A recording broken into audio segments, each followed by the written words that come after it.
मुर्गी पालन, केंचुआ पालन, सहजन और जैविक कचरा उसका पुनर्चक्रण करके एकीकरण, जितना भी एकीकरण का उद्देश्य है कि यहाँ पर जो हमारी केंद्रीय पक्षी अनुसंधान संस्थान की जो तकनीकियाँ हैं, जो हमारे भारतीय पशु चिकित्सा अनुसंधान संस्थान इज्जतनगर की तकनीकियाँ हैं, दोनों संस्थान संयुक्त रूप से उन तकनीकों का प्रयोग करके इस परियोजना का ये मॉडल हम यहाँ पर विकसित कर रहे हैं।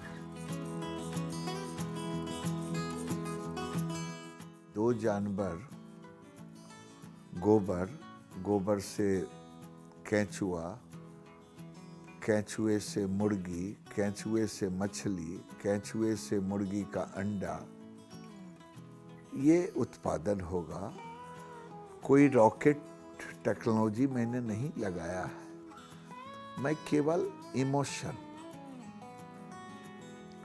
कि क्यों नहीं गोबर को प्राइम में रखा जाए और फिर उसके प्रिपरेशन को एग्री वेस्ट से जोड़ दिया और नंबर ऑफ अर्थवर्म इतना दिया कि हमें 3 से 5 किलो अर्थवर्म मिल गया 1 किलो गोबर के बेस पर।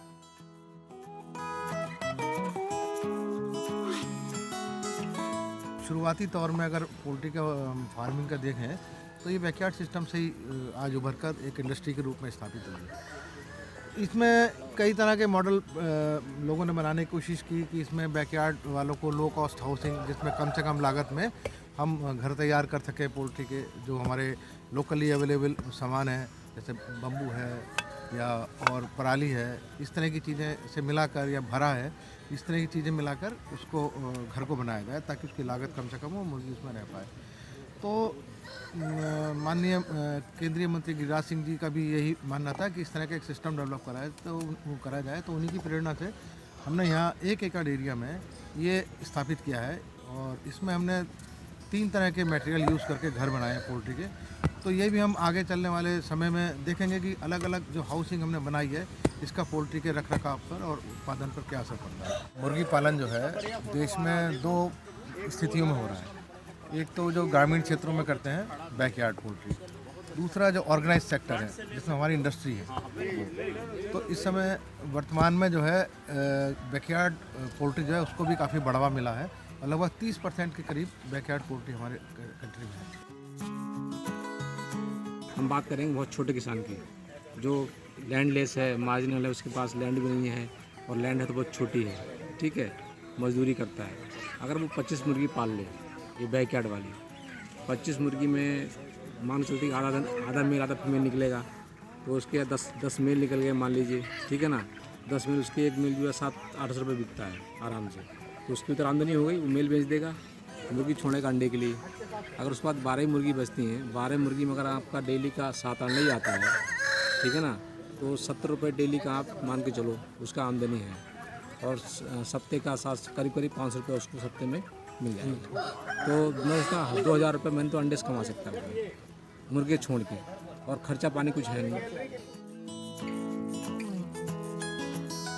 केंचुआ एक प्रोटीन का बहुत अच्छा स्रोत है। इसमें अभी कैरी के वैज्ञानिकों ने इसमें एनालिसिस किया है। इसमें केंचुआ तुरंत निकाल करके उसमें 57% हमारी प्रोटीन है, 11% उसमें जो है हमारे मिनरल्स हैं और राख जिसमें SI है, और 6% उसमें हमारा फैट आया है। इस तरह से यह बहुत अच्छा सस्ता केंचुआ का आहार हमारे मुर्गियों के लिए हो सकता है। और इसमें जो किसानों की इस समय जो किसान मुर्गी जो हमारी व्यवसाय है उसके सामने आहार बहुत महंगा है, उसको कैसे सस्ता करें, यही एक तरीका है एकीकरण का, कि वहाँ पर जो जितना भी गांव के प्राकृतिक संस्थान हैं, जैसे देसी गाय है, उसको किसान हमारा उसका गोबर का प्रयोग करें। 1 किलो गोबर का हम लोग जो है 9 किलो जैविक कचरा में मिला सकते हैं, और 9 किलो जैविक कचरा में मिला करके उसमें केंचुआ पालन करें। और जो हमारी जयगोपाल केंचुआ है, जो इस तरह की हमारे संस्थान ने जो अलग अलग ये हमारी जो प्रजाति विकसित की हैं, इसका जो है बच्चे देने की क्षमता बहुत है, तो इनकी संख्या बहुत तेज़ी से बढ़ती है और ये आज देख लो कितना कम तापक्रम है, इसमें भी हमारा केंचुआ मतलब जो यहाँ पर जो है जिंदा है और सरवाइव कर रहा है। गर्मी हो 46 डिग्री सेंटीग्रेड तापक्रम तक, उस पर भी ये जिंदा रहते हैं।